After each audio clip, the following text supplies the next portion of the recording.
Alright, so we are walking across the street here to the project lawn because I got some stuff to tell you about what's coming up for fall, and actually a very big project coming up for fall, so let's get into it. So if you've been following along with this yard, basically what we did was we took it last year at the beginning of spring and kind of had a very thin, weed-filled kind of yard going on, and we took it to a place where definitely is looking a whole lot better. We got rid of most of the weeds, we did some pre-emergent so that we don't have crabgrass problems, and things have been going really well with that. But as you can see here now, we are basically in a severe drought. So this yard doesn't have any irrigation. We're just letting it sort of be what it is at this point, and now it's completely dormant. So at the same time that all of this has happened, my neighbor has definitely become a big-time lawn care nut. And he said, you know, I really think about renovating this yard. I want to do something with it because it's really patchy in terms of grass types. There's darker cultivars, there's lighter ones, there's ones that are withstanding the heat better than others. And so knowing me and knowing that I love renovations, I said, sure, let's do it. So that's exactly what we are going to do.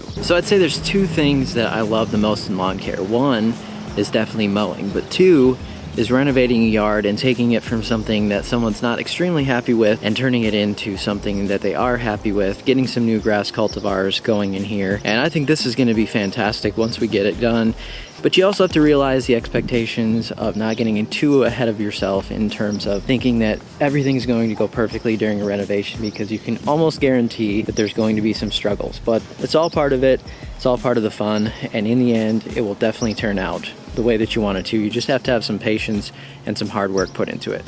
So you should be able to see here what we're dealing with in terms of different grass types. You've got some of this that's really dormant. You've got some that's still kind of hanging on a little bit and is greener. And actually, right back here, you've got a patch of tall fescue. And so this happens all throughout the yard. It's really not very uniform. And then there's areas you can see here, much higher areas. We want to bring in some soil and actually try to smooth everything out, make it less bumpy, and also just kind of change the grade a little bit to make it more gradual. So here's another example of just a big section of kind of the old junky type of tall fescue as well. So you've got this wide blade, doesn't match anything else around here.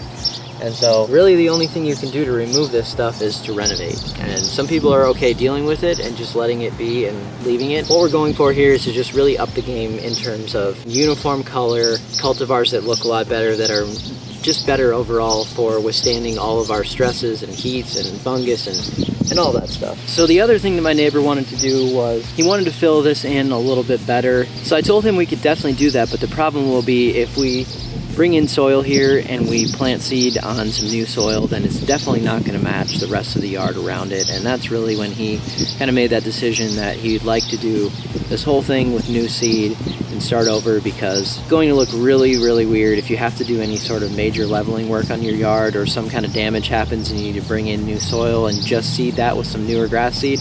It's just never going to look the same as the other grass that's there unless you knew exactly what was planted and you can find that exact seed again. And basically over in this area, the exact same thing is happening in terms of a low spot. We wanted to smooth all of this out, fill this in a little bit better as well. So same type of scenario here. If we're going to do this part and we're going to put in new soil, we might as well smooth out the rest of it, kind of get a grade that's much more smooth and won't be so bumpy to mow, and go for it. So it might not seem like you need to start this as early as you do. Very soon we are going to be starting the process of removing this grass, as far as spraying it so that it will all die, all the weeds will die. We will do the leveling work, but you need to start this process because you need a few weeks of time to let weeds come up, make sure you didn't miss any grass, and do that process again. So that's usually what I do. And we need to plant here where I'm at because of frost date. Usually around late August to right at the beginning of September is about the latest you want to really go. And that will just help give you a lot more success because you have the actual soil temperature up, your germination should happen faster. And then also that will get us a really good establishment before we get to frost for the year, hopefully, which is early October here where we live for the actual first frost date. So if you plant too late, You just risk that your grass is not going to be mature enough. You might get a hard freeze. You might lose some of it. So that's really the plan with that. Now, if you want to know how to spray it, I've done 2 videos on this already in the past when I did renovations at my house. So I probably will not show you exactly again how to do all the spraying because it's the same exact process and you can do the exact same thing as those videos. Nothing has really changed with the process there. So check out those videos. I'll have them linked. The other thing is a lot of people say that you cannot spray a dormant yard, but a couple times here I've done it with these grass types and sprayed it looking exactly like it does right now and had no problem with it. Now, it would definitely probably be better if it had rained and this wasn't completely kind of in a dormant state yet, but we can throw some water on it after we do our first spray, try to get anything else to grow up, and then we'll do our spray again. So we're going back and forth on what we're going to plant. These are all going to be the high-end cultivars of things that will give you great color, give you a lush yard like you want, and it'll be much more uniform than what's there right now. So in preparation of any of your overseeding or renovation projects that you want to start here, I wanted to point you to a couple resources that I have available for you. So one is I have an overseeding video from last year that covers all of these steps in one video. So if you're looking to overseed your cool season lawn and you want to know the actual steps, what order to do them in, all the info about it, you can check out this video right here, and that's going to give you all of that info.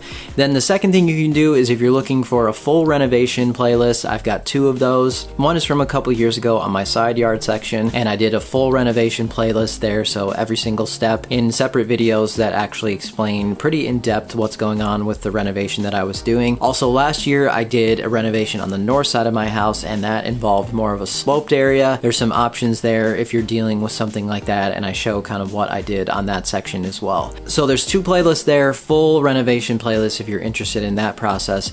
And then also I did a podcast here with my good friend Ryan just this past week on preparing for a renovation. We just recorded another one on the actual steps for renovation, what you should be thinking about, and some of the in-depth information. Both of these are around an hour and a half long, so they are a bit more detailed and they are going to take a little more time to check out if you want to do that. So I know they're a little bit longer, but throw on that podcast maybe and listen while you're doing something else.